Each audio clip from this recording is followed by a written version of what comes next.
When I think of the biggest risk of AI, I think that the biggest risk is the disruption to jobs.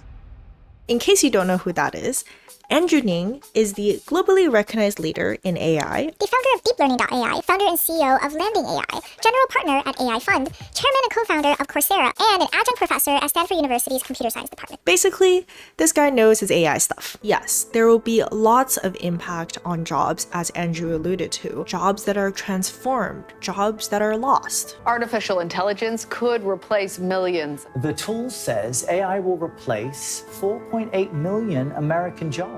But by the end of this video, you will feel inspired. This is a paper from the University of Pennsylvania in collaboration with some people at OpenAI, and it analyzes the impact of AI automation on different jobs. The specific goal of this paper is to look at the impacts of artificial intelligence, specifically large language models, on the US labor force. Whereas the previous wave of automation, the most exposed jobs were often the lower wage jobs. We put robots into factories. With this current wave of automation, is actually the higher wage jobs, further to the right of this axis, that seems to have more of their tasks exposed to AI automation. Let's take a deeper dive into the paper. They basically take the jobs and a task associated with the job, and then get both human raters as well as GPT-4 to assess what level of automation is affected. So for example, if you have acute care nurses, the work activities they would do would include operating diagnostic or therapeutic medical instruments or equipment, preparing medical supplies or equipment to use. So they would give this information to trained human raters as well as GPT-4 and ask it how much will AI impact the things that these people do. Before I dive into these findings, to really appreciate what it all means, we first need to take a step back and look into the past where similar things have occurred and what happened afterwards. Every business, no matter how large, and no matter how small, will be on the internet in the year 2000. These groundbreaking technologies, they're called general purpose technologies, and they are characterized largely by four things: widespread proliferation of usage, continuous improvement, generation of complementary innovations where people take that technology and then build upon it, and massive disruption to both the labor force and society as a whole. Let's look at some examples. The printing press. Before the printing press, books, articles, things like that, they were not widely available and they're considered very precious, so they depended on a small number of people who would read and then tell everybody else what it is that was on the paper. Now, with the invention of the printing press, and specifically the Gutenberg press in the mid-15th century, all of this changed. The way that it worked is that they would carve out individual letters and numbers, and being able to rearrange them and dramatically increase the speed at which things can be printed. This was a revolutionary discovery, and suddenly people had access to written text. People started being able to read things, to understand things, to think things. And this led to things like the Renaissance, the Reformation, and countless revolutions. So while this technology enabled a lot of new developments, it also caused great displacements in the labor force. Suddenly, there was not really any need for scribes and manuscript copiers. There wasn't any need for people who would decorate these books. And parchment and vellum producers, which is the skin of animals that people would write on, because the printing press worked much better on paper. Before the steam engine was invented, people were born, they would farm, raise their animals, get married, and do all those things and eventually die, all within a very small amount of space. And if you're lucky, you might have some horse-drawn carriages or cows that were able to carry you to different places. People were essentially bound to their location. But around the turning of the century of the 18th century, there was a guy called Nicholas Joseph Cugnot. He built a steam-powered contraption that allowed him to move at 2 miles per hour. This was very clunky and very expensive. Then, in 1863, there was a Belgian inventor by the name of Etienne Lenoir who made the first combustion engine that allowed him to travel 7 miles per hour. People tinkered around with it, and finally it was James Watt that perfected the steam engine, and this was revolutionary because that was the foundation that was needed to start the Industrial Revolution. And on the transportation side, this led to the first gas-based engine, which eventually evolved into the cars that you see all around you everywhere.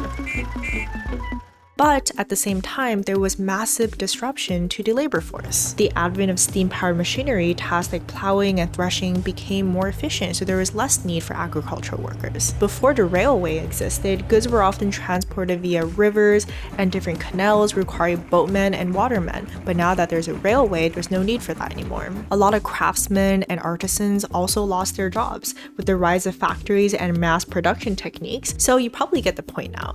There's something that's being invented that dramatically changes how it is that people live, like all the things around them, and with that, there is a disruption to the current status quo, including the labor market. With the invention of electricity in the 18th and 19th century, there was no more need for so much candlelight. People were able to stay up later during the night and come up with more things. There's water and plumbing now, and refrigerators, so there's no more need for the milkman or the ice cutter. Perhaps you watching this has gone through the time in which the internet didn't exist. You've got mail. Finally, now in the 21st century, this new technology, this new innovation is artificial intelligence.